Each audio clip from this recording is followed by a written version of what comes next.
आप वोट लेकर हमको बरसाती मेढक कहते हैं। हे दिलीप कुमार जायसवाल जी, मैं बता देता हूं आपको, आपकी केंद्र सरकार को मैं जड़ से हिला के रखूंगा। हमारे दुश्मन को बदनाम करेंगे, नरेंद्र मोदी को बदनाम करेंगे, अमित शाह को बदनाम करेंगे, लेकिन किसी की जरूरत नहीं है कि दिलीप कुमार जायसवाल जिसके मेडिकल में अमित शाह जी 3 दिन रहे, उनके खिलाफ किसी भी जनप्रतिनिधि को बोलने की हिम्मत नहीं हो रही। चौक से लेकर आंदोलन सीधे टारगेट आपको जायसवाल को लेना पड़ेगा।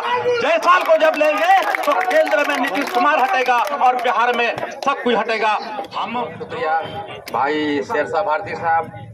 आज के इस लारा चौक 327 ई पर जो हम लोग चोपड़ा बघारी चौक में धरना प्रदर्शन में दिए हैं, ये वोटर लिस्ट के खिलाफ है। हमारा जो वोटर लिस्ट अमित शाह जी, नरेंद्र मोदी जी, अमित शाह जी मिलकर जो बना रहे हैं, तो मैं आप लोगों को बता दूं कि एक धर्म का मामला नहीं है। मेरे पास 2 सफाई कर्मी काम करती है जो डोम जाति से आती है। वो दोनों को कागजात बनाना है, दोनों के पास पैसे नहीं।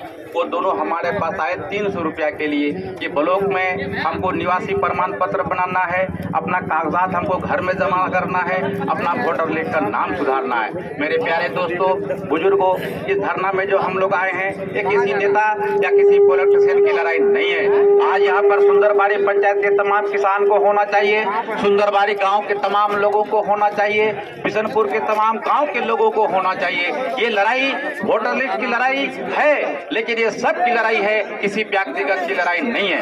रहा सवाल, अगर हम लोगों को भाजपा को उखाड़ना, अगर भाजपा और नीतीश कुमार को जड़ से उखाड़ना पड़ेगा, तो इसके लिए सबसे पहले आंदोलन किशनगंज के सरजमीन में डॉक्टर दिलीप कुमार जायसवाल से शुरू करना पड़ेगा। बीजेपी की शुरुआत जब हटेगा बिहार में, तो ये महाराडंगा चौक, चोपड़ा बघारी चौक से लेकर आंदोलन सीधे टारगेट आपको जायसवाल को लेना पड़ेगा। जायसवाल को जब लेंगे तो केंद्र में नीतीश कुमार हटेगा और बिहार में सब कुछ हटेगा।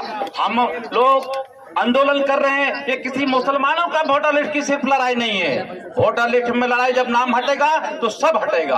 अत्यंत पिछड़ी, आदिवासी, जितने लोग हैं, महादलित, सबको इफेक्ट पड़ेगा। इसलिए ये लड़ाई सबको है, सबको लड़ना होगा, मिलकर लड़ना होगा। और ये मास्टर मुजाहिद साहब की लड़ाई नहीं है, ये सबकी लड़ाई है। मैं दिलीप कुमार जायसवाल की बताता हूँ कि आप जो जितना जहर उगलते हैं किशनगंज की सरजमीन में, आप हमारा वोट लेकर हमको बरसाती मेढक कहते हैं। हे दिलीप कुमार जायसवाल जी, मैं बता देता हूं आपको, आपकी केंद्र सरकार को मैं जड़ से हिला के रखूंगा। हमारे नौजवान इस मध्याह्न में आ चुके हैं और आपसे यहां से लेके केंद्र सरकार तक हिलाऊंगा।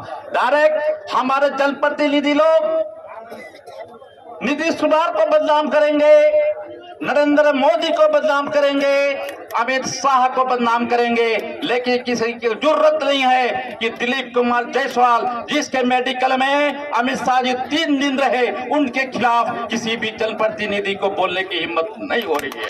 आखिर क्यों नहीं हो रही है, जबकि भाजपा का यहाँ घर है।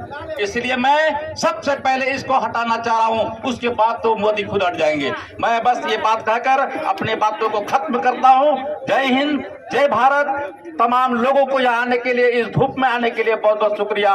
और मुखिया नूर आलम साहब, मेरे दोस्त कामिल साहब, मुखिया सभा बाबू, फराक बाबू, और हमारे गार्जियन मास्टर मुजाहिद आलम साहब, मुखिया मकसूद साहब, बाबू सकेब बाबू, तमाम लोगों का मैं शुक्र अदा करता हूं कि आप लोगों की अगुवाई में यहाँ महा धरना दिए। और हमारा ये धरना के लिए मास्टर मुजाहिद आलम साहब अभी किसी पार्टी में नहीं है, वो स्वतंत्र हमारे तरह हैं और हम लोगों के खातिर, जनहित के खातिर ये वोटर लिस्ट को लेकर सुप्रीम कोर्ट में जो केस दायर किए हैं, ये काबिल तारीफ है।